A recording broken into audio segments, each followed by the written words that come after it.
감사합니다. 지금 갑자기 목사님께서 설교를 잘하게 되면은 횟수를 더 늘리신다는 얘기를 딱 들으니까 많은 생각이 지금 만감이 교차해서 어떻게 해야 되나 이제 그런 생각을 했습니다. 이제 채플 설교는 제가 오늘 첫 자리인 것 같습니다. 여러분에게 오늘 하나님의 말씀을 전할 때 저를 통해서 우리 주님의 음성이 저와 여러분에게 전해지는 그런 귀한 시간이 되었으면 좋겠습니다. 참 좋으신 주님의 은혜와 평강이 우리 모두와 함께 하시기를 빕니다. 오늘은 창조절 5째 주간이자 추수감사 주간입니다. 우리 대학 채플은 추석 명절, 그러니까 우리 명절이 있는 추석 명절이 있는 전후로 추수감사절을 지키고 있습니다. 그래서 오늘은 이 추수감사 주간에 따른 성서 일과 본문에 맞춰서 디모데전서 4장 4절에서 5절 이 두 절의 본문을 가지고 감사로 비추는 삶이라는 제목으로 은혜를 함께 나누겠습니다. 추석은 중추절 또는 중추가절이라고 해서 이 가을을 한가운데로 가로지르는 아름다운 절기라고 합니다. 바라기로는 저와 여러분의 삶 가운데 이 아름다운 절기의 문턱을 지날 때 주님의 은총의 빛이 한껏 물들게 되는 그런 시간 되시기를 바랍니다. 교회력으로는 창조절 그리고 감사의 절기를 보내는 요즘 저는 느닷없이 이 청년들의 신산스러운 삶, 이 고단한 인생이 종종 떠올라서 목회자로서 또 인생의 선배로서 나름대로 이 괴로운 시간을 견뎌내고 있습니다. 아직도 크고 작은 일에 이리저리 휘둘리는 걸 보면 제 마음의 갈피를 걷잡을 수 없는 걸 보면 제가 이제 40 좀 넘었는데 예전에는 불혹이라고 그래서 유혹을 받지 않는 나이라고 했는데 꼭 그렇지만은 않다는 생각을 갖습니다. 현재 가지고 있는 모습이 그동안 간간히 쌓아 올렸던 인생의 몽이라고 생각하니까 지난날 저와 함께 맺었던 많은 인연들 이 아롱아롱 그저 허울뿐이었구나라는 겸연쩍음만 남습니다. 왜 요즘 이런 생각이 들기 시작했을까? 마음에 왜 이런 신산스러움이 내 마음의 상태를 지배하게 된 것일까 생각해 보니까 몇 달 전에 관람했던 영화 보신 분 계실지 모르겠는데 이 다음 소위라는 영화를 보고 난 다음에 그런 것 같습니다. 이 졸업을 앞둔 여고생이 현장 실습을 이제 나가게 됐는데 이 내디딘 첫 걸음에서부터 이제 비틀거리다가 실족해서 세상을 등지기까지의 그 이야기가 저에게는 한낱 국중서사로만 들리진 않았습니다.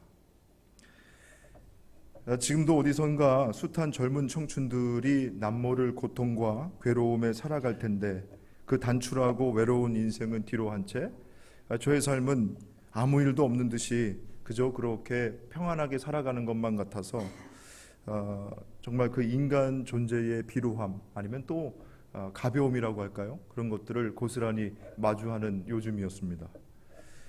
그릇에 금이 가고 또 견디다 못해 깨지게 되면 그때부터는 그릇이 아니라 칼날과 같은 흉기가 되는 법이죠.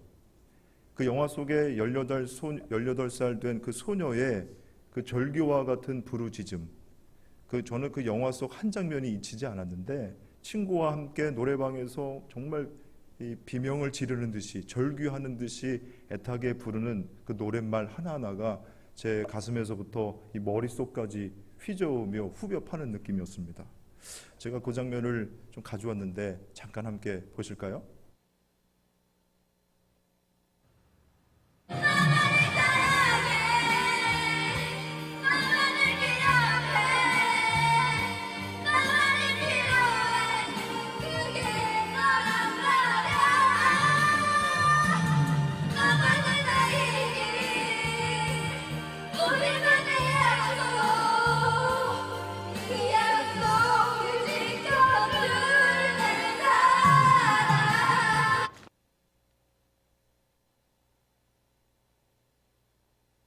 장면에 압축한다면 아마 저는 저 장면이지 않을까.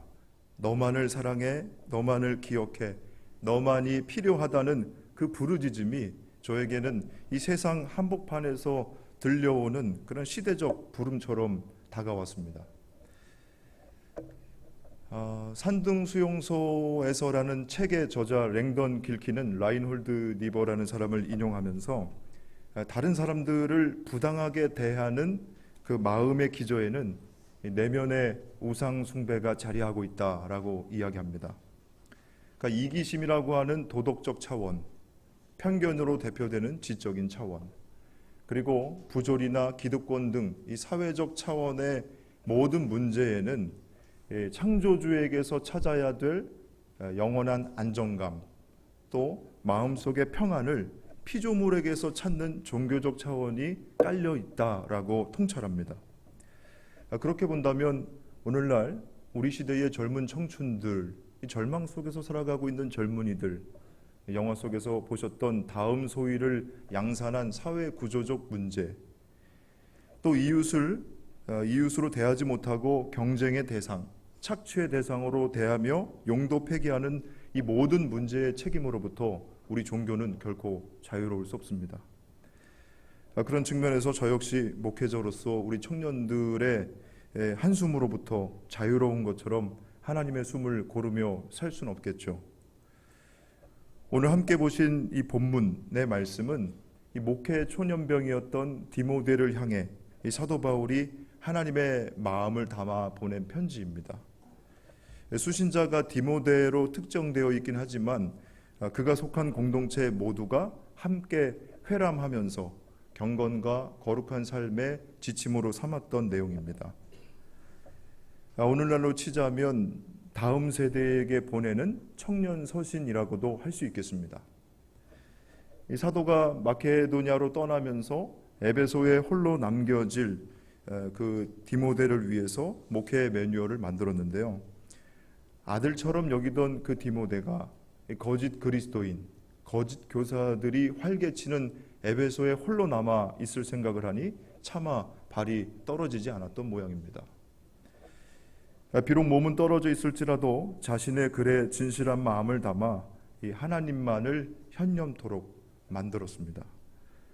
하나님께로 향한 시선을 자꾸만 차단하는 세상에서 우리는 이 세상의 구조를 파악하고 또 하늘의 문을 여는 지혜가 필요합니다. 오늘 우리에게 주신 이 짧은 두 절의 본문은 이 사도의 간곡한 마음을 담은 시인왕의 지혜라고 볼 수 있습니다. 살면서 누구에게나 인생의 봄날이 있다라고들 이야기합니다. 이 정성껏 심긴 그 씨앗이 이슬을 머금고 또 따스한 햇살의 기운을 깃들이면 새싹을 틔우는 것처럼 이 거친 대지의 표충부를 뚫고 세상을 향해 나아가는 우리 젊은이들, 그 청춘들의 발걸음은 봄을 맞이한 낭창함, 발랄한 그 자체입니다. 그러나 한편으로 새싹을 틔우기 위해서는 이 겨울의 삭풍이 갈라놓은 대지의 메마름을 온몸으로 견뎌야 하고 우리가 생각지 못했던 폭우를 맞아야 할 때도 더러 있습니다.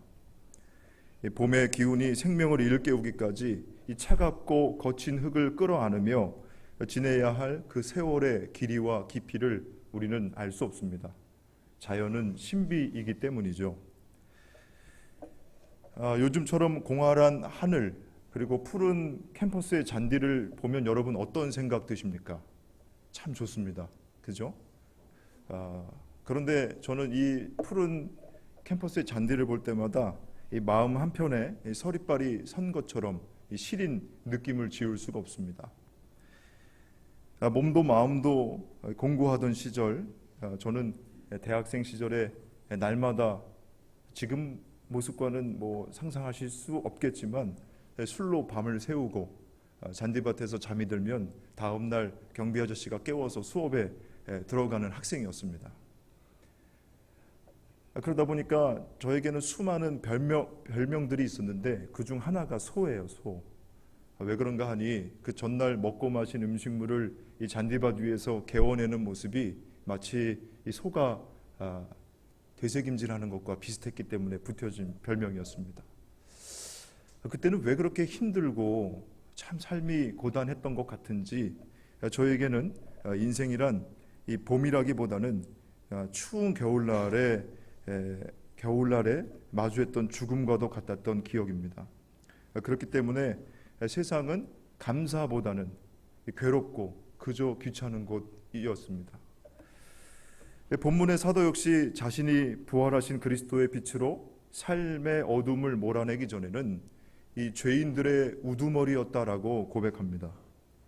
세상을 향한 적개심, 분노로 가득 찬 박해자였고 폭행자였고 하나님 나라를 회방하는 사람일 뿐이었다고 이야기합니다. 내가 전에는 회방자요, 박해자요, 폭행자였습니다. 그러나 그러한 행동은 내가 믿지 않을 때에 알지 못하고 한 것이므로 하나님께서 나에게 자비를 베풀어 주셨습니다. 나는 죄인의 우두머리입니다. 바울이 부활하신 그리스도를 만나기 전의 삶과 부활한 주님을 만난 이후의 삶은 확연히 달라졌습니다. 이전의 삶과 결별하고 새로운 변화로 나아간 것처럼 세상을 지으시고 우리를 빚으신 하나님은 지금도 날마다 우리에게 새 일을 행하고 계십니다. 이를 깨닫고 갈망하는 마음이 이 창조 신앙의 출발입니다. 사람을 한낱 소모품 정도로 여기는 이 맘몬이라는 거짓신이 다스리는 세상을 향해서 생명을 다스리시는 창조주의 손길이 지금 이곳에도 임하고 있다고 선포하며 그대로 살아내는 사람이 바로 믿음의 사람입니다. 이 작달한 생명조차 비와 바람과 햇살이 이 시간의 물살을 헤치며 고스란히 담겨 있다라는 그 고백으로 사는 사람, 그 사람이 바로 창조 신앙의 사람입니다. 이제 설교의 맥락상 이제 저에 대한 얘기를 자꾸 좀 드릴 수밖에 없어서 좀 부득이하게 드리는 말씀에 좀 양해를 구합니다. 저는 이제 학부 시절에 이제 성균관대학교에서 화학공학을 전공하고 신대원에 진학해서 목사가 됐습니다. 제가 학교 다닐 때는 한양대 공대가 성대하고 라이벌 관계라고 이야기를 많이 했습니다. 여러분들은 그렇게 생각 안 하시는 것 같은데 저희 때는 그렇게 얘기 많이 했기 때문에 그래서 제가 한양대학교 부임할 당시 처음 만난 학생들에게 이렇게 제 자신을 소개했습니다. 요나가 하나님의 메시지를 들고서 니느웨에 찾아간 심정으로 여러분들에게 왔습니다. 이렇게 소개를 했더니 한 학생이 대뜸 왜 한양대학교가 니느웨입니까? 성대가 니느웨죠? 이렇게 얘기하는 거예요. 함께 자리했던 수많은 사람들 사이에서 박장대소가 터져 나왔습니다. 제가 이스라엘과 니느웨의 라이벌 관계를 상정했던 까닭은 우리들의 학연, 지연, 우리들의 그동안의 관계를 뛰어넘어서는 하나님의 계획하심과 뜻하심을 강조하려는 그런 의도였는데 참으로 멋쩍게 됐습니다. 그러나 의도치 않게 받아친 학생의 재치가 내심 참 개운할 정도로 기분이 좋았습니다. 그렇죠. 우리는 인간적인 어떤 관계보다 하나님 안에서 하나 된 형제 자매들인데요. 그것을 뛰어넘는 그런 관계를 우리에게 허락해 주신 은혜를 주님이 주셨기 때문에 또 그 상황을 유머러스하게 넘긴 학생에게 참으로 고마웠습니다. 우리가 살아가는 이 자본주의 사회의 특징은 이쪽 저쪽 편가르기입니다. 모든 것이 그 자본에 귀속되도록 효율과 능력으로 마름질하는 이 사회와는 다르게 하나님 나라의 특징은 곁을 내어줌입니다. 여러분께서 저에게 곁을 내어주셔서 라이벌인 성대 출신이 이곳에서 설교도 하고 여러분을 만날 수 있게 됐죠. 곁을 내어주는 사람, 그런 사람이 바로 믿음의 사람입니다. 피조세계로 하나님의 손길이 지나간 흔적을 발견하고 일그러진 하나님의 형상을 회복하기까지 쉴 만한 곁을 내어주는 사람, 바로 저와 여러분에게 주님이 주신 소명인 줄로 믿습니다. 사도 바울은 이와 같은 거짓 세상에 대하여 누군가에게 곁을 내어주는 태도를 꾸준하게 견지하려면 세상을 빚으신 하나님의 손길을 바라보는 그런 감사의 사람이 되어야 한다고 말씀합니다. 이 사람을 용도 폐기하는 현실에서 끝까지 하나님의 마음을 품는 것이야말로 새로운 세상의 시작입니다. 오늘 본문 4절 말씀이죠. 하나님께서 지으신 것은 모두 다 좋은 것이요 감사하는 마음으로 받으면 버릴 것이 하나도 없습니다. 아멘. 이번 학기는 이제 우리 교목실장님께서 세계의 기원을 다루는 이 창세기의 원역사를 설교해 주시면서 창조 신앙이 무엇인가 저와 여러분에게 가르쳐 주시는데, 이것이 참 얼마나 중요한 주제인지 깨닫게 됩니다. 본문의 사도가 바라본 세상 역시 오늘날하고 참 비슷하게 너도 나도 서로가 주인으로 살려는 그런 모습이었습니다. 앞서 인용했던 라이놀드 니버의 말을 통찰해서 우리가 살펴볼 수 있는 것처럼 피조물인 우리가 창조주와 같이 살아가려는 데서부터 인생의 모든 문제가 발원합니다. 피조세계의 선함은 이 창조주의 손길과 오롯이 맞닿은 자리에서 발생하는 것이지, 하늘과 단절된 채로 우리가 피상적인 접근을 통해서 창조세계의 선함이 나타나는 것이 아닙니다. 그러니까 우리가 걸치고 있는 이 상투적이고 형식적인 종교의 외투를 벗어버려야 거룩한 삶으로 나아갈 수 있는 겁니다. 날마다 하나님의 말씀을 우리 마음에 새기기 위해서 우리 겉에 걸치고 있는 이 외식하는 외투는 벗어버려야겠죠. 한 글자 한 글자 십자가로 각인하듯 우리 심령에 주의 말씀을 새길 때에 우리의 존재는 하나님의 형상을 본뜨게 되는 것입니다. 사도는 디모데에게 이를 일컬어서 거룩이라고 말씀했습니다. 오늘 본문 5절의 말씀인데 우리 한번 같이 읽어보실까요? 5절 말씀 같이 읽어보겠습니다. 모든 것은 하나님의 말씀과 기도로 거룩해집니다. 아멘. 고든 코넬 신학교의 신약학 교수인 윌리엄 바운스는 여기서 사도가 말씀하는 하나님의 말씀이 무엇이냐, 그것은 바로 창조의 선함에 대한 내용이다라고 이야기합니다. 그러니까 하나님께서 창조하신 세상의 선하심과 우리가 일구는 세상, 우리가 세운 규율과 규칙이 선하다고 혼동해서는 안 된다는 거죠. 사도는 창조의 선함을 증언하는 하나님의 말씀과 감사의 마음이 어우러져서 공명을 일으키는 기도로 말미암아 우리의 인생이 거룩해진다라고 이야기합니다. 하나님의 말씀과 세상을 향한 감사의 기도가 거룩한 삶의 조화를 통해서 세상은 다시 새로워지는 것입니다. 절망적인 세상에서 한숨만 쉬고 또 좌절하고 낭망할 것이 아니라 어떻게 새롭게 이 세상을 빚을 수 있을까?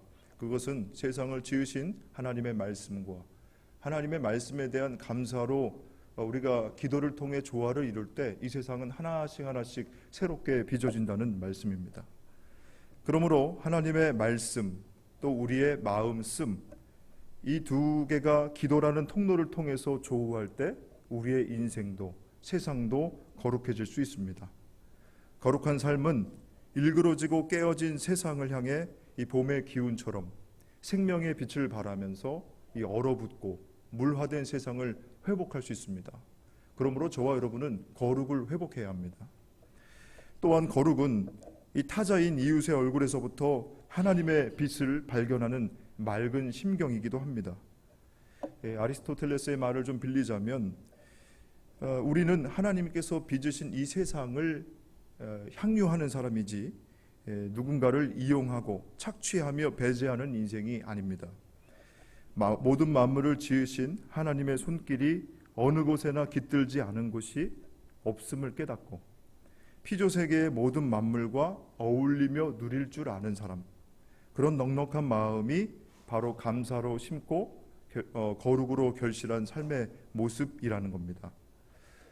이와 같은 사실을 기억할 때 우리는 절망의 현실 가운데서도 하늘을 향해 희망적입니다.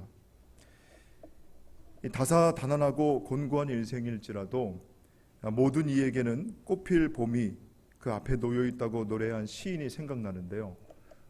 제가 한번 읽어드리겠습니다. 우리 살아가는 일 속에 파도 치는 날, 바람 부는 날이 어디 한두 번이랴. 그런 날은 조용히 닻을 내리고 오늘 일을 잠시라도 낮은 곳에 묻어두어야 한다. 우리 사랑하는 일 또한 그 같아서 파도 치는 날, 바람 부는 날은 높은 파도를 타지 않고 낮게 낮게 밀물져야 한다. 사랑하는 이여, 상처받지 않은 사랑이 어디 있으랴. 추운 겨울 다 지내고 꽃필 차례가 바로 그대 앞에 있다. 저는 아멘 할 뻔했습니다. 추운 겨울 다 지내고 꽃필 차례가 바로 그대 앞에 있다. 여러분, 우리가 주님을 끝까지 희망하는 날, 이 꽃필 차례가 저와 여러분 앞에 있다는 이 희망의 노래가 들리십니까? 얼어붙은 대지를 뚫지 않고서 싹을 틔울 수 없는 것처럼 우리가 굳은 마음으로는 누군가의 아픔을 헤아릴 수 없습니다. 우리 마음이 얼어붙어 있다면, 세상으로 인해서 물화되어 있다면 이 시간 주님의 사랑의 은총으로 눈 녹듯 녹는 그런 역사가 있기를 바랍니다. 돌처럼 굳은 마음은 때로는 찢기고 쪼개고 부서져야 비로소 하나님이 부어주시는 그 마음으로 새살이 돋는 법이죠. 희망을 노래했던 신학자 이 몰트만이라고 하는 분이 계신데요. 이분은 이 나치의 포로 수용소 생활을 하는 동안에 이 세상의 이 부패, 부조리를 온몸으로 지켜보면서 절망에 빠졌다고 합니다. 원래 이분은 물리학도로서 이제 양자 물리학을 전공하려던 계획이었는데 그 계획을 바꿔서 신학자가 되었습니다. 그 계기가 세상의 부조리 앞에서 자신 안에 깊숙이 뿌리 내린 절망과 좌절감 때문에 오히려 신학을 선택했다는 겁니다. 불완전한 세상과 부조리 앞에서 한없이 작은 유한한 실존을 몸소 체험한 것이죠. 그리고 그는 이 십자가와 부활 사이의 모순 상태에서 오히려 우리가 할 수 있는 일은 그저 희망하는 것뿐임을 깨달았다고 합니다. 세상에서는 십자가와 부활, 유한과 무한, 이 영생과 우리들의 유한한 삶이 모순된다고 이야기하지만 이 몰트만 신학자는 오히려 그 안에서 우리가 할 수 있는 것은 희망하는 것뿐이구나 라는 사실을 깨달았다는 거예요. 이 땅의 절망적인 현실은 예수 그리스도의 죽음과 부활을 통해 영원과 완전함으로 회복될 수 있다는 사실, 그 믿음이 바로 앞으로 다가올 미래를 오늘로 끌어와서 살게 하는 원동력이라는 것을 깨달은 것입니다. 앞으로 주님께서 하실 일들에 대한 그 희망이 이 절망의 현실을 살아가는 저와 여러분의 힘이 될 줄로 믿습니다. 사랑하는 한양채플 가족 여러분, 우리는 이 어려운 시대를 살면서 참 절망과 좌절 가운데 빠져 있지만 우리를 주님께서 하나님의 자녀로 불러주셨습니다. 우리를 주의 자녀로 불러주신 그 은혜에 큰 감사를 드리면서 오늘 이 아버지의 마음으로 어린 디모데를 향해 사랑의 편지를 써내려간 그 사도의 절절한 마음이 저와 여러분의 마음 가운데 전달되어서 우리의 심성을 조금이나마 따뜻하게 해주기를 기도합니다. 또 세상을 향해 열린 마음으로 우리 역시 감사의 눈을 뜨고 창조 신앙을 갖추는 믿음의 사람이 되기를 바랍니다. 하나님의 말씀을 토대 삼아 세상을 지으시고 우리를 빚으신 그 창조의 선함, 우리가 함께 신뢰하면서 우리 옆에 있는 나 아닌 이웃들을 그냥 있음 그 자체로 향유하고 누릴 수 있는 그런 믿음의 사람들, 넉넉한 아버지의 마음을 갖춘 사람들, 저와 여러분 될 수 있기를 바랍니다. 깊어가는 이 가을의 문턱에서 저와 여러분의 삶 가운데에 주님께서 허락하시는 희망으로 평안과 기쁨이 가득하시기를 축복하며 기원합니다. 기도드리겠습니다.